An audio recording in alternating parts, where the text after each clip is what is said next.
How are you doing? I mean, I wish I wasn't here, really, but I think this speaks to the importance of having journalists on the ground. Yesterday was a very difficult day. We were very lucky to survive. That mortar hit really between us and the family, and it very well could have been us. But the fact that we survived and we were able to bear witness to what happened, and the New York Times was able to publish that image, it really, to me, speaks to the importance of journalism.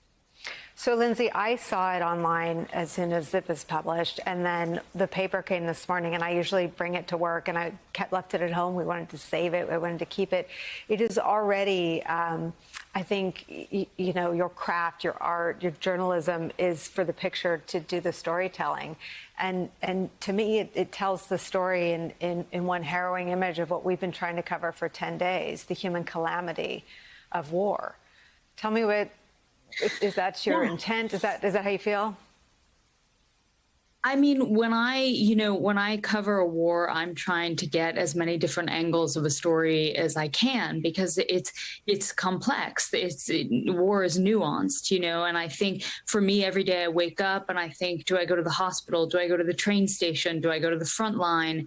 What can I do and try to be as safe as I can, but make the images that people will remember? And so, ironically, I had been speaking to my sister the night before, and I said, I feel like I'm really failing. I'm not getting any pictures of civilians because we've been really playing it safe and not going out to these villages under bombardment, like the heart of Irpin, right? Bucha, all of these other villages, because we are trying to stay within Kiev.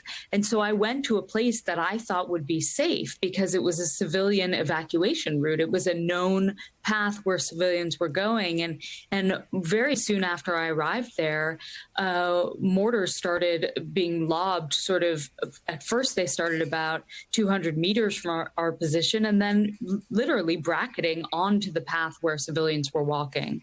So I watched it in real time.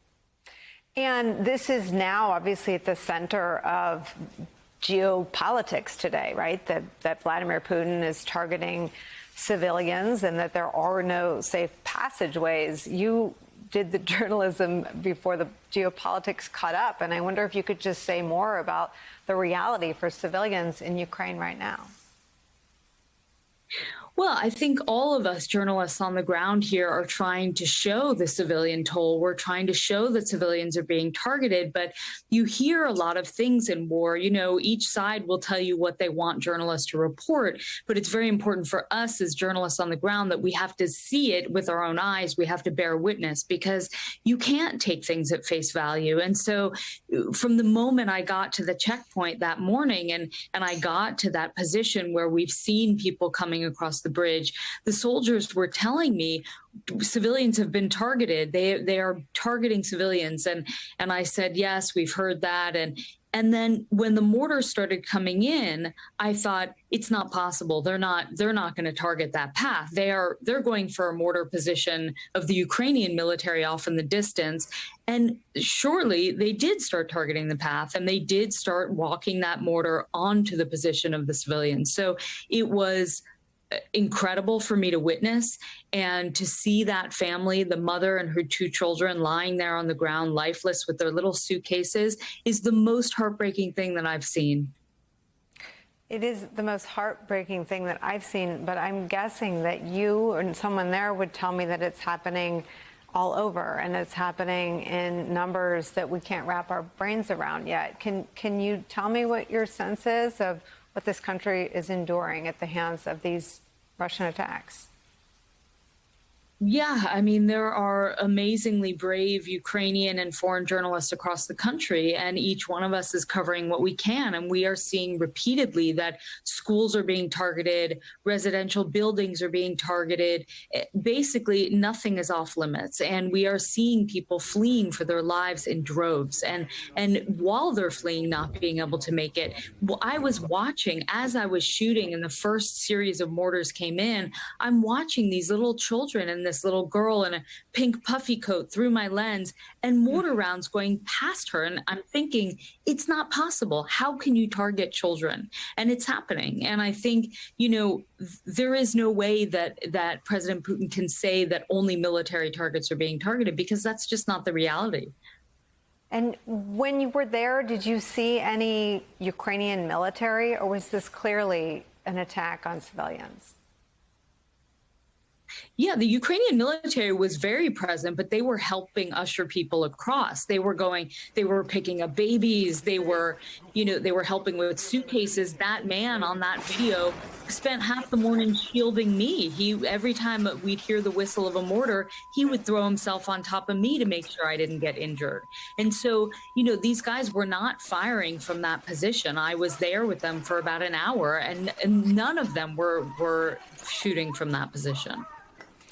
Lindsay, you said that you thought you were going to be covering civilians that day, and you came under attack. And it is clear that Putin's plan at this point, whatever analysts want to say about how his war is going, he does maintain advantages militarily. What is the impact on where you decide to go next of that reality? Well, I mean, the other reality is that his military has been intentionally targeting journalists. We've seen several different crews come under attack. Sky News was shot at repeatedly. Cars identified with the press emblem, journalists wearing press flak jackets have been targeted intentionally. And so that does have great bearing on where I go and how I work, because even going to the bridge yesterday, when I had to run across the street, I was worried about sniper fire. I mean, we are targets as much as the civilians. And I think that does have a bearing on how we cover the war. If people saw, I think everyone has seen your image today. Did you know what you had? I mean, did you know what you had captured? Did you know they were all together? You said you saw her in her pink puffy jacket and you knew exactly what was unfolding. But is this happening sort of in numbers that we haven't yet grasped, in numbers that even the Ukrainians haven't been able to convey? What is your sense of what this photo represents?